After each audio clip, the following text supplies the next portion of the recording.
guys! Welcome again to my channel. So for today's video guys, ay share ko sa inyo kung paano ako magpo-fold ng bedsheet. Okay. So actually guys, katapos ko lang itong plansya. Yan. So ang gagawin lang natin guys, ganituin nyo lang guys. Ganyan. Like for example, itong sa baliktad, dapat nandito to siya. Dito, ganyan yun lang.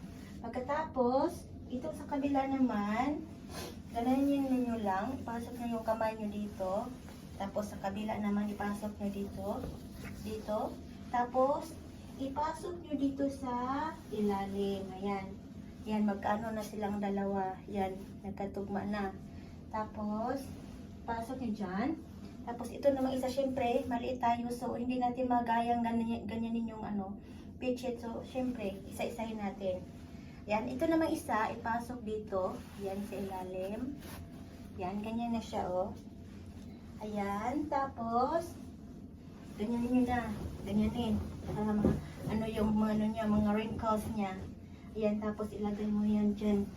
Ayan, tapos, dito naman, ipasok mo ito dito. Dyan. Tapos, ganyan nyo lang. Hirap talaga pag maliit, guys, no? Ayan, nandito na siya. Tapos, ano nyo lang dito. Ibabalance nyo lang dito. Itong nandito. Ayan, nandito na siya lahat. Yung every angle niya. Ayan, tapos yan. Okay na siya. Mahirap kasi, yun, lalo na yung mayroong dito, yung parang ba itong tawag nito? Sa Tagalog, garter, sa Bisaya to eh. Ganyan nyo lang. Yan. Tapos, ayan, maganda na siya. Tapos, ilagay mo lang dyan. Iusin mo lang ng maigi.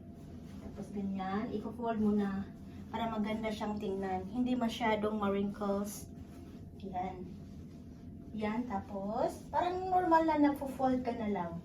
Ganyanin mo na lang. Para maganda tingnan. Madali pa siya. Lalo na pag malaki yung bedsheet, ang hirap niya i-fold. Tapos ganyan lang, parang pinaplansya mo lang yan. Tapos fold mo na. Parang lang guys, parang normal lang na kayo, nagpo-fold. Ayan.